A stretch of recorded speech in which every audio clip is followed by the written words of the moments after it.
mina kube akungiyena umuntu onomgogodla osebenze kakhulu kwi-media space oyazi i-criticism ngabe nginayo i-breakdown but now I got a thick skin, I can't break down. Nothing can break me. You rather kill me than break me. So and then nalento ngifuqala nje kulento yenhlamba before ngiphendule lokho. Yeah. Le nhlamba yokuthi yazi ukuthi mina I've met not once. Yes. Many times. So umongameli uThabo Mbeki. Oh wow. Many times. Kodwa akaze kushiwo ukuthi mawuhlangana noThabo Mbeki uzokunikeza imali. Irregardless of ukuhlangana naye politically noma uhlangana naye ngopresident noma ngokwe-advice ngoba ba umongameli abebothatha ama-advice ngishiya intuthwaneni. Whereas mina was on radio and we broadcasting knowing exactly what is happening on the society.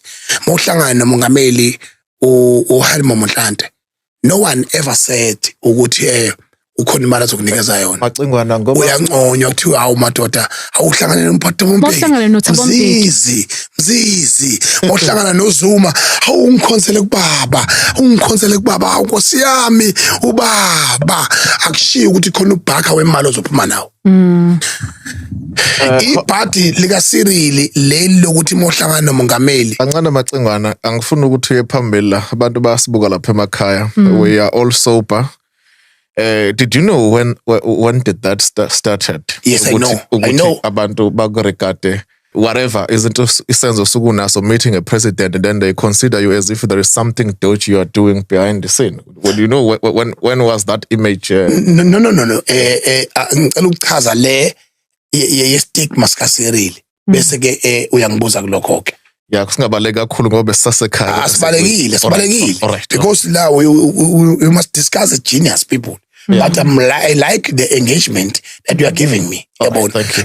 And leyo engagement leyo now uclever versus clever. And now we are here. So and then Sadam mawuhlangana noThabo Mbeki we umongameli ngaleso sikhathi. Yes. Oh, okay. Yes. Okay. I wonder how old 2001 kukhona iAU uGaddafi ethi the enemy of my enemy is my friend and the friend of my enemy is my enemy. The enemy of my friend is my friend. Yabo. All right. So ichaza leyo nto leyo phrase ayisho 2001 angikhona lapho ukhona ngisho Mandela futhi. Hawu. Yabona. And then uThema ethatha over uLokhujana Mbeki. uThabo Mbeki. Ulokuya uthi uMbeki wayevele sesephethe lapho. Okay. uMbeki ephethe ziningi izathu ngenxa yokuthi babekhonza kakhulu kwaZulu ngoba uZulu wawusensitive because kwakunalento yokuthi ngathi ufune independence elegcina ingenzekanga ngoba ngisho kuvota ngo94 kwakuyi-T-Pex manje kwakusensitive ubele behle kahle ngesidaba kaThabo Mbeki ubusisi. It made some sense, mind you.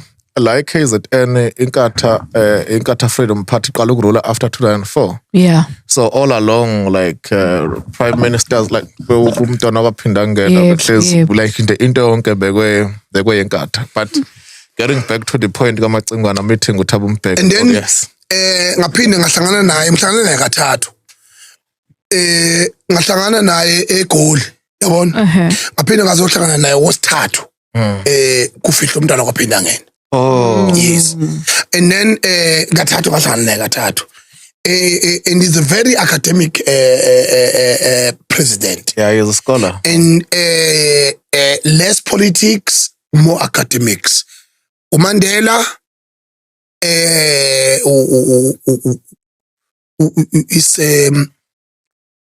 is an overrated politician, but ngokumanalyze kwami understand ukuthi istruggle isilwela abantu babedingana and why achieve lonto waba president of the people waba humble. And then wayesesarenda nje kanjena waba umuntu upresident osarendayo ongenandaba ukuthi kwenzakalani and then nomnotho walahleka kanjalo ke wasesilandela amakwelekwele emveni kwalokho kwazongena uZuma uZuma was the first political president ever in this country, because everything he ever does is politic. Even today, you can prove it. It's politics. It's a political genius ever Africa have produced. That is Jacob Gedleyihlekisa Zuma. So that's why, and then when sebenzisa strategy sokuthi waphodloza udonga olalibiye umuntu okwaphinda angene lokwaZulu wangena kwaZulu. Emveni kwalokho ke wayesebenzisa ke nemajority yokubuZulu wakwazi ukubuyisa isinto kwi-ANC ukuthi ANC yazi ukuthi ayikho into wrong kana isithembu nokubhinqa umZulu, and mind you that was a majority yabona. So and then wagain momentum kodwa kwabanye resistance even his own homeland as a result of ukuthi inkatha was highly dominant. Even today manga wezekile this year kuzobe kungoqala ukuthi MK iphathe eke iwadi ephethe umongameli eke uZuma la qhamuka khona enkandla. So ke mawubuka yonke leyo nto leyo kwathi ukuthi ngo 2017 kwaba ne conference la uZuma khona ayifisa unkosikazi wakhe udokotela unkosazana Dlamini Zuma atake over ngenxa yokuthi iphuthe lenziwa iANC ukuxosha uZuma akona macingwana 2017 oh 2017 ukuthi 2018 and then no 2017 all right sikuphi manje sibheke la ngibheka khona lalela uzozwakhe.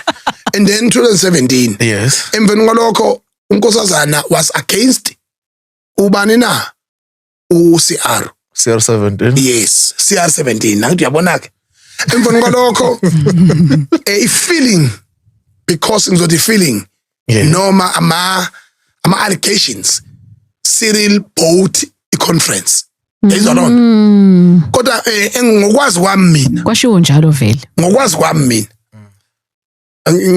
mina akakho umongameli oya kwi conference unarmed. Yangizwa kuya ngokuthi ubani onenhlava eningi kuya ngokuthi ubani onamabhomu amaningi kodwa there is no presidential candidate that can go to the conference of the African Congress unarmed. 2012 against Harimo Motlanthe, the president Jacob Gedleyihlekisa Zuma was the president in Mangaung, and he was smiling forever because he knew it. There's no way that the second term can be easily defeated by Harimo Motlanthe, and Harimo Motlanthe was perished. So manje uZuma njengoba ngithi political genius, immediately after the conference CR17 Nazareth were creating narrative and a stigma against uCyril ukuthi yonke into ayenza uCyril uyenza ngemali. He's not a politician, he's not a leader, namabhizinisi aqonda hathi wathola kanjani wagulika kanjani kwakwase kumfanela ngoba is the first president of South Africa on record le business vele and waqhamuka futhi nenunu leshwabene yangapha eprojectini ubheka icele ubheka icele wathi ma ecampaignela uCyril wathi for the first time esesonto uZuma ngoba ipolitiki madoda ethi for the first time in history in this country suba lo president ongantshontshi ngoba basebenzisa amaGupta against uZuma. Yes. Against uZuma, amaGupta against uZuma, bese bephinde futhi besebenzisa i-element yanina yase lokujaneni. Yase ukuthi nemabhizinisi akhe. Bathi umongameli ongenza untshontsha. Macingwana lapho ke stigma ska Cyril so ukuthi yonke into yenza ngemali saqhamuka khona. Kodwa ke there was no time whereby uJZ had to compete with Babu Nxamalala and with uCyril wawina akaze even nango 1991 kwi conference la ekhona ngazi Silulesa SG waye no Jacob Zuma kanje kwaphuma number 1 Yeah. uJayZ waba number 2.